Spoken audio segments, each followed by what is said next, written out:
being here. It is good to be here in the Republic of Tower Hamlets. You know, just outside this building is the bathhouse that my family members used when first they came to Britain. Their lives as migrants and refugees from Eastern Europe, their lives were not easy. Just a few years after some of them came, the British state passed the 1905 Aliens Act to keep them out.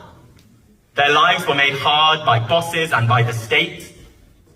But they said, we are here to stay and we're here to fight, and they formed a fighting community, and I am so proud every time I'm in Tower Hamlets that the tradition that my Jewish ancestors helped to forge here, that Irish migrants and others helped to forge here, remains alive in the Palestinian flags on lampposts all over the streets. This is an area that believes in freedom.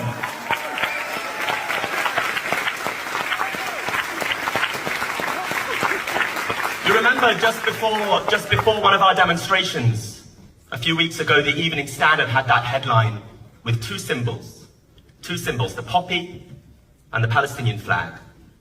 These, they said, were the two souls of London. Now, I'm worried about what the poppy represented to them. I don't think it represents, if it's in contrast with the Palestinian flag, I don't think it represents learning the lessons of wars and brutalization. I think it represented a culture of militarism.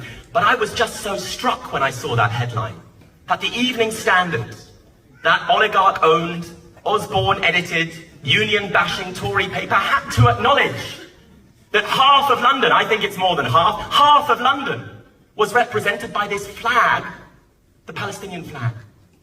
They had to acknowledge it when hundreds of thousands of people came out onto the streets, that we are a real social presence in British society, not just a few marginal extremists who can be condemned and ignored, but a real social presence. So ask yourself, what do those colours represent?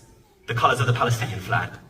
And learn the lessons of history. They say those colours represent terror. But they said that about Kenyans and about Indians. They said it about South Africans and about the heroic people of Vietnam. When the poorest and most oppressed and most exploited people in the world say, we want to be free, they say you're terrorists. We say it's projection.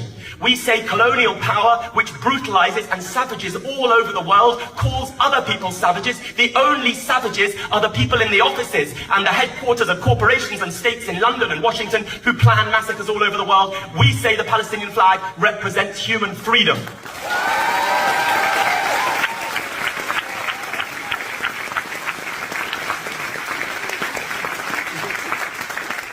Think about how we remember the past of the 20th century. Who is remembered now as heroes? Is it the torturers and brutalizers who brutalized and tortured in Algeria, who brutalized and tortured all over Africa and South America and the Caribbean and Asia? Is it those people who condemned terrorists? Terrorists, that's what the apartheid state said in South Africa. Terrorists, that's what the French colonial state said in Algeria. Is it the torturers who are remembered as heroes? Or is it the people who refused to surrender? And those all over the world who stood with them and said, we will face whatever attacks come our way, because we know that no attacks will be as severe and as brutal as the colonial attacks on you. And so we have no right to surrender as long as the oppressed, colonized Palestinian people continue to believe in universal human freedom.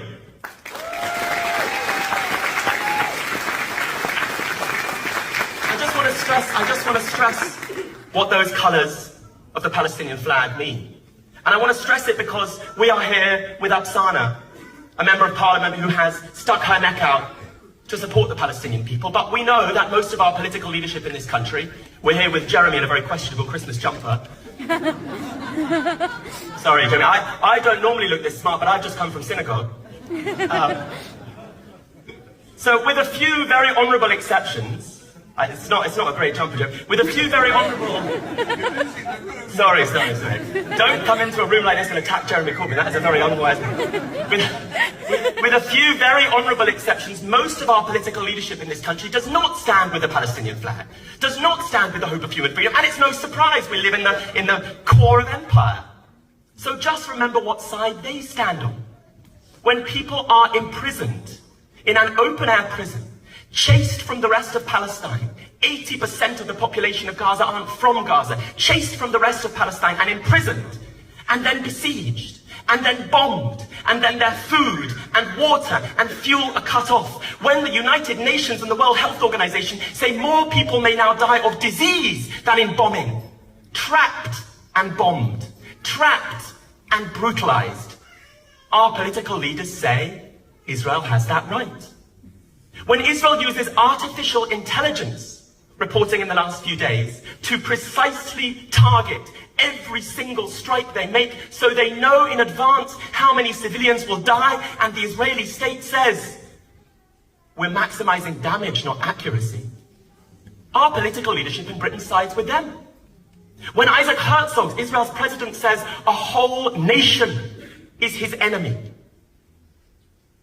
When a former major general of the IDF, Giora Eiland, writes that we should encourage epidemics in Gaza because that'll make it easier for us to win. And then when we witness the deliberate destruction of Gaza's health infrastructure, the bombing of hospitals, the targeting of over 60 ambulances, the murder of doctors, the killing to date of more UN workers than Hamas commanders in Gaza, that level of brutalization and attack on human beings, our political leadership stand with it. Well, we stand against it. We're on the other side, Rishi Sunak. We're on the other side, Keir Starmer, and we're proud of it. We stand with millions, billions of people all over the world who know that this whole Western imperial order that sanctions great violence in the interest of profits for a few has to be brought down. That's where we stand.